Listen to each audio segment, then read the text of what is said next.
So this thing has really been it's been a treasure. I mean, we've got all kind of really hard to find or swap parts that you need that we don't have to pay for, I should say.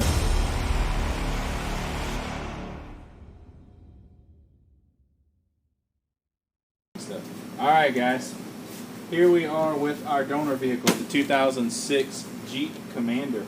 And what we're going to do is we're going to start disassembly today. We don't have the engine hoist on hand just yet, so we're going to hit some low-hanging fruit. Disassemble the top of the engine, get as much of these accessories as we can out of the way, and show you what we have to work with. So I got Cody and Mike with me today. We're going to be hustling, and we're going to get this project underway for the Jeep Hemi truck. Low buck Hemi truck. That's right. So, watch along. We're going to have some fun. Okay. 15? 13? I think it's 13. I got a 13 swivel over there. You got 13 right there on the... Oh, you can't reach it? It's too long? Back.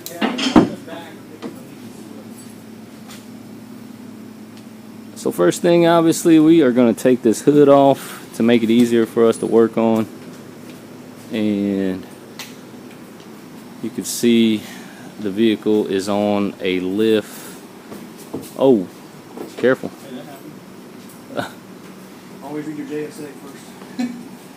Like your JSA. Blake's got a lift, so that's pretty nice to have, obviously. I know not everybody has one, but we do. Lucky us. And we're going to document this thing as much as possible.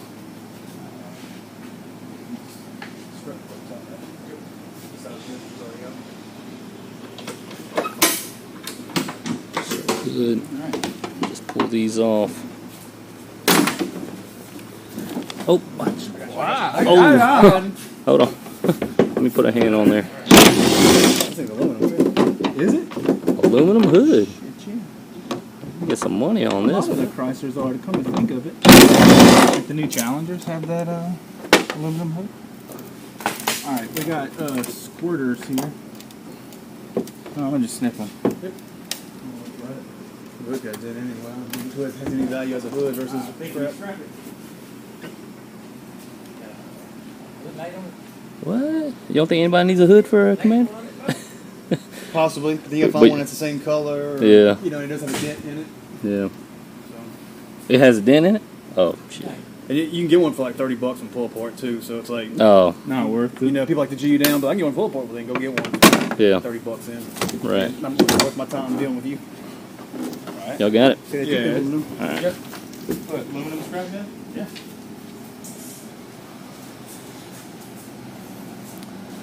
And that's going off for scrap because we could probably get more value of it being aluminum versus somebody hounding us for a hood for $30. So, what we got is anything of value that can fund the Hemi swap that we are not going to use. We're going to try to recoup some costs. We got our asset recovery specialist over here. Cody. Cody, the junk man. So, aluminum hood is case in point. That's a very good thing you can do is really try to save money as much as possible. We got our trailer winch battery in here now. So another pro tip is if you can, try to find like a battery salvage place or a place that rebuilds batteries in your local area.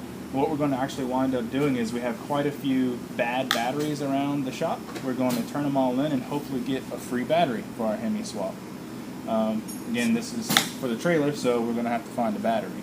So a bad battery, how much usually do they give you for a bad battery? Here locally, $12 for a bad battery. Wow. So, and then their rebuilt batteries are they're very cheap, I would say. You know, they're around $40, $45. So, if you have 4 or 5 cores to turn in, you could essentially get a free battery. Nice.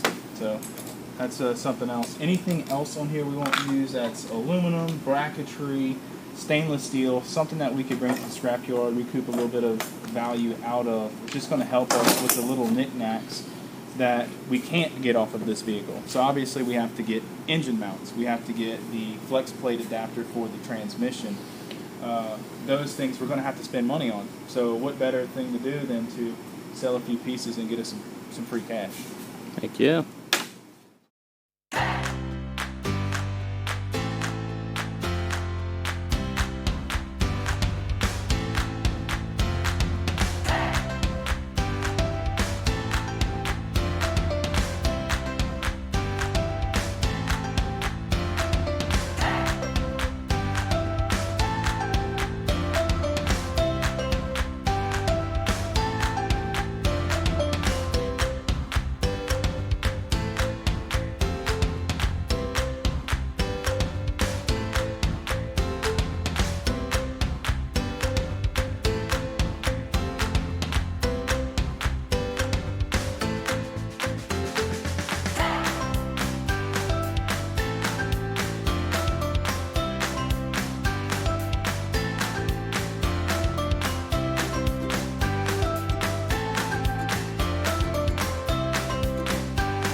have the top of the engine, all the accessories, wiring, all disassembled right now. So what we're doing is we're lifting the engine up. We're going to remove the drive shaft. We're going to remove the shift linkages and also do the exhaust. Get one last lower bolt here off the AC compressor. And the transmission mount, we'll lower the vehicle back down and pull the entire engine and transmission assembly out.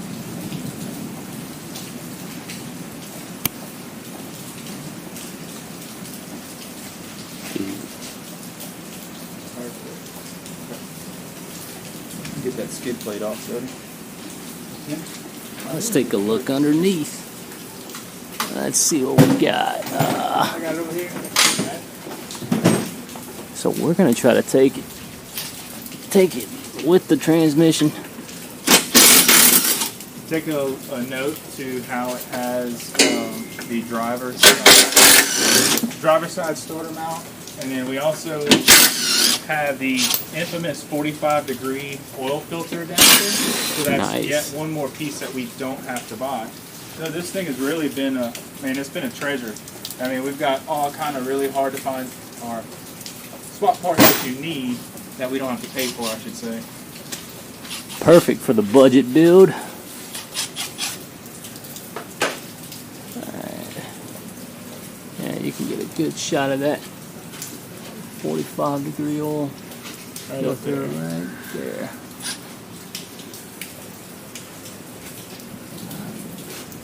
Alright. Not too bad. You could put up these bottles. I mean, let's think about it. Yeah. Just pull these three out right here. It's all that holds the whole. I mean, what am I missing? Well, this one just goes to, these two just go to the lower control arm. So it's just this one. It's this one up here. And What else holds these two right here? Right here. yeah, that's it. Man, I'm like.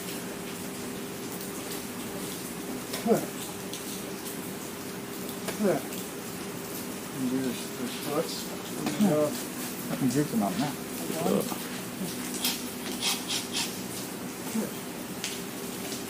I looked up with my mouth open, fucking either trans or coolant drip right in my mouth. How's it taste, motherfucker? How's it taste, motherfucker? You don't get your girl. Hope y'all know I'm recording right now. So another thing Blake mentioned was this. This Hemi's got the rear sump oil pan, so that's going to be helpful. We don't have to buy a new one of those.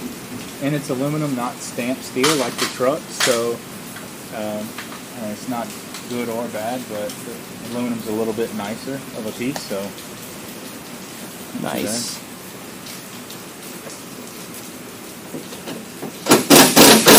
You notice the aluminum also has the dog ears on the back of the oil pan to support to the bell housing, right? So that's heavily sought after with some people. Is that the aluminum pan has those rear ears on the side, like right here, for additional support at the bell housing. Nice. Some people really like that.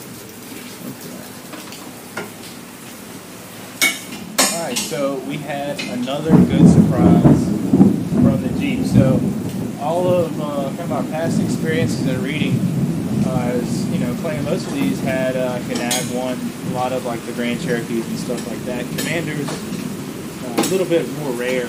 We actually got into this and I noticed a few things that kind of had me scratching my head and I wasn't sure why. One thing we saw was the green connector on the ECM, which is for transmission functions. Canag 1 doesn't utilize that. It has its own separate TCM. The second thing we noticed was a fill tube or dipstick tube for the transmission. Again, you won't really see that with an NAG1. When we crawled underneath, I was looking around and I saw the main bulkhead connector on the transmission was rectangular, very much like the trucks. And then the transmission also had a VSS, or vehicle speed signal sensor, which the NAG one does not have. So looking at it, it's pretty much a 545 RFE. It's a truck transmission. and it's going to be very much useful for us when it comes to the D150. So I don't think we're going to use the original D150 transmission. So that's another win for us today, is we don't have to buy a trans adapter plate to run the old school transmission. We're going to now have overdrive, and we're going to be able to incorporate cruise control as well. So this thing just really keeps getting better and better. We're excited to have all these specialty pieces on this Jeep. It has, I can't say it enough, it has been an absolute gold mine. So $400 well spent. Yep, 2006 Jeep Commander, guys. Get you one. Where's that speed sensor at, Blake? Oh yeah. That guy. Let's see if the lighting. There it is. Okay. Awesome. So Nag 1 probably will not have that, huh? No, it doesn't. It uses speed sense from the ABS, the towing rings on the front wheels, and also there's a sensor in the rear axle, the rear end assembly. It's IRS. So that's typically on the cars where it gets its speed signal from. Mostly like the front wheel sensors. So awesome. This is all good to go here. This is going to be awesome for us. And you also notice the longer snout on the transmission, the output shaft snout right here. Mm-hmm. That is not a characteristic of the Nag 1. You don't really have that. Okay.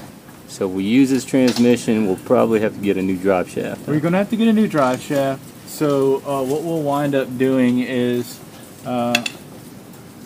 utilizing this yoke and then having a new piece made all the way to the rear differential with the universal joint straps at the rear end on the other truck. So it's going to be kind of a combination of what you see here, this on the front end just as you see it here, but on the tail end here we're going to use universal joint straps like in the old school pickup trucks. Okay, so end of our work day today. We were successful in doing a dismount on the whole front end. We did a little bit more than we needed to, but it was fun to sling some wrenches and get some stuff done, get it out of the way. We pulled the engine out, got it all out, cleaned the shop back up, got the oil and spills up off the floor in just under 4 hours. So not too bad for our couple guys just hanging out. Again, I just want to reiterate how much of just a pure joy it's been to have the Jeep Commander as a donor vehicle, because we got so many freebies. I mean, just as we mentioned a little earlier in the video, we have the 45-degree oil filter adapter. We have the rear sump oil pan. We also have the exhaust manifolds that are very tight hugging, form-fitting, great for our swap. This thing is pretty much going to be bolt-in ready. We'll just need a set of engine mount adapters and a transmission mount adapter. So earlier in our series of videos, you may have seen us saying that we were going to keep the original transmission in the D150. Well, to our surprise, our Commander had the 545 RFE 5-speed, and everything was looking well. It did confuse us at first. We had the shifter inside and the console looked just like a Nag 1. A lot of things led us to believe it was a Nag 1. But then when we actually disassembled the engine, or disassembled the vehicle, got everything out, we looked at it, as you probably saw earlier, and it is in fact a 545 RFE. So instead of spending the money on a $100 adapter plate for the torque converter to the flywheel bolts, the crank bolts in the back of the engine, we're going to relocate that money, respend that money and a little bit of materials to fab a transmission mount for the back of this thing and to go towards a new drive shaft. So really, I mean, this is it. This is, if you have to ask me, this is the quintessential engine if you want to do a budget build in a D150. It's all there. You don't have to search for anything. It also has the low profile alternator. So I'm thrilled. Thank you for watching, and I look forward to a little bit more work progress and getting this thing slipped into that D150. Also, Blake, is there something special about the starter on this one? Yes. So, the starters, a lot of times on, say, the Nag 1s, even some 545 RFEs, the starter will be on the passenger side. On this one, the starter is on the driver's side, and it is a very compact, small starter.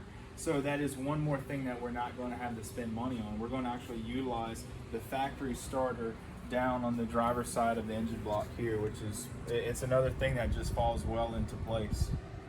Yep, there it is right there on the driver's side. Now, some of you may be asking, okay, now that we're running the 545 RFE, what are we going to do about the speedometer?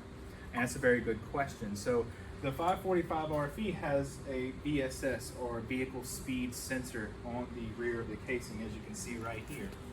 Okay. Now, what we're going to do is, because we have an electronic speedometer signal, is we're going to have to convert that to a mechanical speedometer revolution. And what we'll do with that is we'll go with the vendor. There are several in the market. We're going to go and do our homework, pick the one that works well for us, and we're going to report it on a future video. So what will happen is we'll take the speed signal, convert it to, there's like a stepper motor that will spin the original cable that will drive the speedometer in the D150. So stick around for that. We'll keep you updated there. And that's really all I could think about. Mike, you got anything else today? No, No? man, you really worked my ass, so I'm tired. Look, it's like nighttime. Mike earned his keep today. Yes, I cannot wait for this engine to be in the truck. Cruising. Cruising. Yep. There's the remainings of the Jeep. We pretty much took everything we needed to get the engine pulled out with the transmission out the front side. So we will take this. It's one more thing we could show. This is the body connector for the Jeep Commander. It is different than the trucks. If you look at this Hemi, it's kind of, it's an oddball. It's a mix of the truck components and a mix of car components. So you have the intake manifold, the front timing cover, the air compressor, all that setup, all the accessories of a car, more or less. But you have the transmission for the truck. You have the ECM that's more closely tied to a truck. It has the fourth connector for the transmission, because the ECM is really a PCM. It controls engine and transmission. We have the rear sump oil pan. So it's a perfect balance. I think you have the aesthetically good looks of the car intake manifold and timing accessories, but you have the simplicity of the 545 RFE, the oil pan, and all the goodies that I mentioned. So I'm really excited about it. The budget, I think, really took a good positive hit today. And what I mean by that is we probably saved, I would say conservatively, we probably saved $400 to $500 on swap parts, because it was all there. And coincidentally, we only paid $400 for the whole Jeep. So that really makes me happy. Awesome stuff. All right, guys, we'll see you on the next one. All right.